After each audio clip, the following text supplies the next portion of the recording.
아파트를 고르는 순간 사람은 집을 보는 것이 아니라 자신의 남은 시간을 바라보고 있습니다.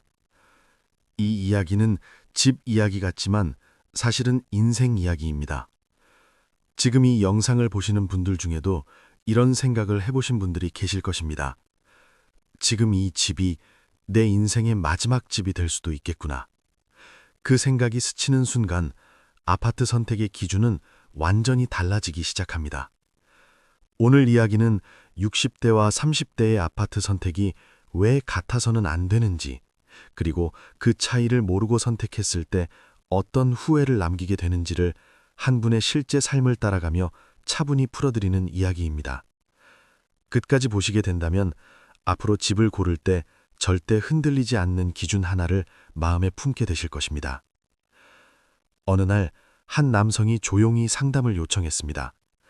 나이는 60을 넘겼고 정년퇴직을 앞두고 있었습니다.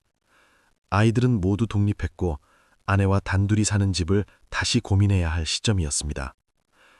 그분은 말했습니다. 젊은 사람들 말대로 대단지 새 아파트가 답인 것 같다고. 교통 좋고 미래 가치가 있고 언젠가 팔기도 쉬울 것 같다고. 그 말은 틀리지 않았습니다. 하지만 그분의 눈빛에는 확신이 아니라 불안이 담겨 있었습니다. 그 불안의 정체는 아직 본인도 정확히 알지 못하고 있었습니다. 며칠 뒤 그분의 하루를 따라가 보았습니다. 아침에 일어나 엘리베이터를 타기까지 이미 숨이 찼습니다. 집 앞 마트까지 차로 나가야 했고 병원에 가는 날이면 주차 전쟁부터 시작이었습니다. 단지는 크고 새로웠지만 사람은 많고 길은 복잡했고 어디에 무엇이 있는지 늘 정신을 바짝 차려야 했습니다. 그분은 말했습니다. 집은 좋은데 마음이 쉬지를 않는다고. 이 지점에서 아파트 선택의 첫 번째 갈림길이 나타납니다. 30대에게 집은 확장의 공간입니다. 아이를 낳고 직장을 옮기고 수입이 늘어날 가능성을 품은 미래를 담는 그릇입니다. 그래서 30대는 층수가 높아도 괜찮고 단지가 커도 감당할 수 있으며 지금은 불편해도 나중을 기대할 수 있습니다. 하지만 60대에게 집은 확장의 공간이 아닙니다. 정리의 공간입니다. 앞으로 늘어날 것보다 줄어들 것을 먼저 생각해야 하는 시기입니다. 체력, 관계, 일정, 짐, 모든 것이 조금씩 줄어드는 시점에 집만 커지고 복잡해진다면 그 집은 축복이 아니라 부담이 됩니다. 하지만 많은 분들이 이 사실을 외면합니다. 왜냐하면 아파트를 고를 때 나이가 아니라 세상의 기준을 따라가기 때문입니다. 사람들은 말합니다. 입지, 브랜드, 대단지, 미래 가치.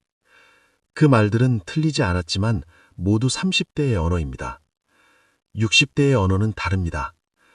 하루를 무사히 보내는 집, 아프지 않게 오르내릴 수 있는 집, 사람을 만나기 쉬운 집, 외롭지 않게 숨 쉴 수 있는 집. 이 기준이 빠진 아파트는 아무리 좋아 보여도 시간이 흐를수록 삶을 갉아먹습니다. 이제 두 번째 이야기를 드리겠습니다. 또 다른 부부가 있었습니다. 비교적 오래된 아파트였지만 병원과 시장이 가까웠고 버스를 타지 않아도 대부분의 생활이 해결되는 곳이었습니다. 단지는 작았지만 이웃의 얼굴이 익숙했고 엘리베이터에서 자연스럽게 안부를 묻는 사이였습니다. 그 부부는 말했습니다. 집값은 크게 오르지 않았지만 하루가 편안하다고. 이 편안함은 돈으로 환산되지 않지만 나이가 들수록 무엇과도 바꿀 수 없는 가치가 됩니다. 여기서 아파트 선택의 결정적 차이가 드러납니다. 30대는 집을 자산으로 봅니다. 60대는 집을 삶으로 봐야 합니다. 자산으로만 본 집은 가격이 흔들릴 때마다 마음도 함께 흔들립니다.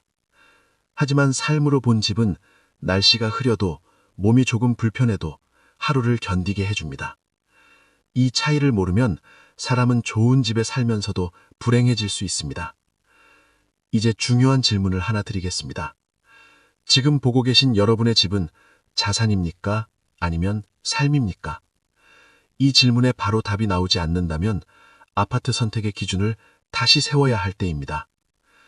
집은 나를 증명하는 공간이 아니라 나를 보호하는 공간이어야 합니다. 60대의 아파트는 화려할 필요가 없습니다. 조용하면 됩니다. 가까우면 됩니다. 익숙하면 됩니다. 이 단순한 기준을 무시하는 순간 집은 점점 커지고 삶은 점점 작아집니다.